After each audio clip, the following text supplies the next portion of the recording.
ئەمڕۆ لە کاتێکا یادی جینۆسایدی کوردانی ئێزیدی دەکەینەوە لە بارودۆخی ناهەمواردا دەژین.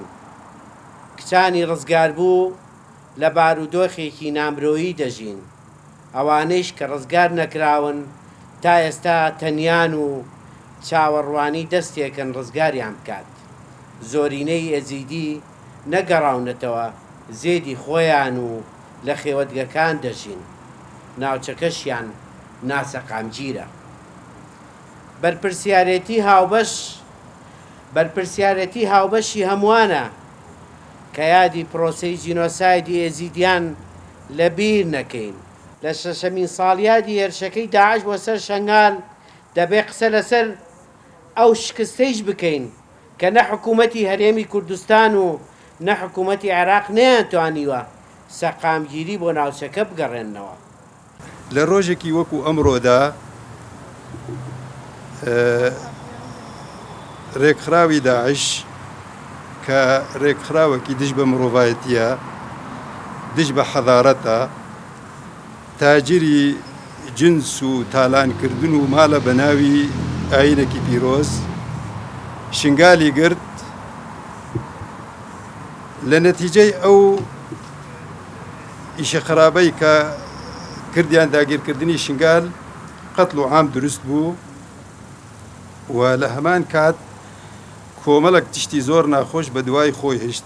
یەکێک لەوانە ئاوارەبوونی 360,000 کەسی ئێزیدی و دوای ئەوە دابەش کراون لەسەر 16 کەمپ لە منتەقەی دهۆک و کەمپێک لە سووریا بە ناوی کەمپی نەورۆز و چەند کەمپێک لە تورکیا و کەمپی ئاشتی لە سلێمانی و عەدەدێکی زۆر لە ناو هەیکەلی تەواو نەبوو مەزرعە و یعنی شوێنیان نەبووە لە ئەو شوێنە ناگونجاوانە ئاکنجی بوو کە ئەم کەمپانە هەتا ئێستش 6 ساڵ تێپەڕیوە هیچ شایستەی ئەوە نییە کە ئینسان تێبژی و هیچ وەسائیلێکی ژیان و حیاتی تێ نییە. سەرارەی ئەوەش 1293 زارۆک بێ باوکمان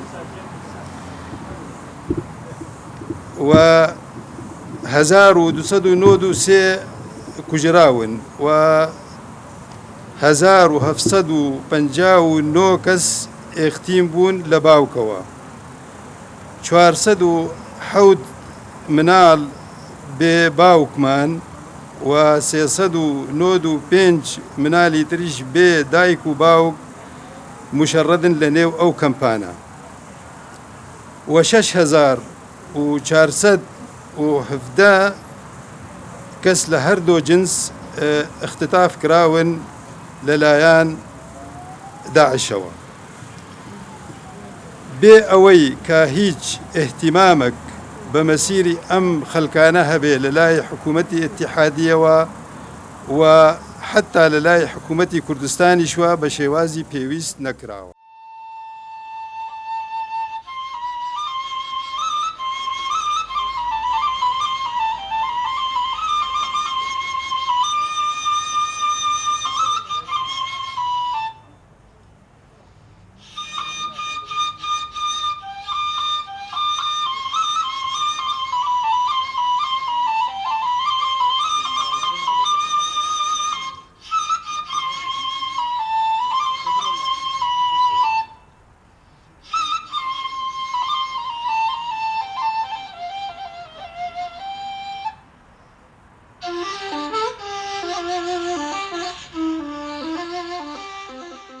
ئێمە کاتێک قسە لەسەر شنگالەکەین، کاتێک قسە لەسەر کچانی ئێزیدی و جینۆسایدی ئێزیدیەکانەکەین، ئەبێ ئەوەمان لە یاد بێت کە ئێمە لە دوامانەوە ڕووداوێکی هاوشێوە هەیە بە فۆرم و شێوازی جیاواز کە ئەویش کچان و یاخود با بڵێن جینۆسایدی ئەنفالە و کاتێک لە چواردەی چوارە یادی ئەنفالەکەینەوە ئەبێ ئەوەمان لە یاد بێت کە ڕووداوێ لە پێشمانەوەی کە ئەویش ڕووداوی کچانی ئێزیدی و جینۆسایدی ئێزیدی و تاوانی شنگالە. لەم لێکۆڵینەوەیدا من چەند چەمکێکم شی کردوێتەوە قسەکردن لەسەر جینۆسایدی ئێزیدیەکان کە لە ماوەی مێژوودا تا جینۆسایدی داعش بەسەر ئێزیدیەکانی هێناوە نزیکەی 74 جار ئێزیدیەکان ڕوبەڕووی جینۆساید بوونەتەوە. قسەمان لەسەر مێژووی جینۆسایدی ئێزیدیەکان کردووە لە ڕابردوو، قسەمان لەسەر جوگرافیا و لایەنی ئیداری و ئابووری ئێزیدیەکان کردووە لە شنگال. لەم لێکۆڵینەوەیدا ئێمە باسمان لە لایەنی پێکهاتەی کۆمەڵایەتی و ئاینی ئێزیدیەکان کردووە.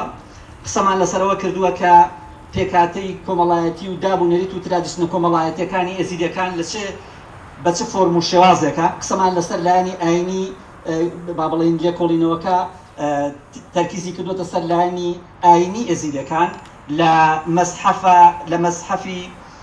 مەسحەفا ڕەش و لە جێلوە و هەروەها لە چینە کۆمەڵایەتیەکانی ناو ئێزیدیەکان لە میر و شێخ و پیر و فەقیر و کوچەک و قەواڵ و مرید. بەڵام دواتر قسەمان لەسەر سەبیکردن کردووە، بە تایبەتی ئەوەی کە لە جینۆسایدی ئێزیدیەکاندا دەبینرێت، سەبیکردن و کڕین و فرۆشتنی کچانی ئێزیدیەکانەکە کاریگەریەکی زۆری جێشتووە لە ڕووی سایکۆلۆژی و لەسەر پێکاتە و لەسەر ئاینی ئێزیدیەکان.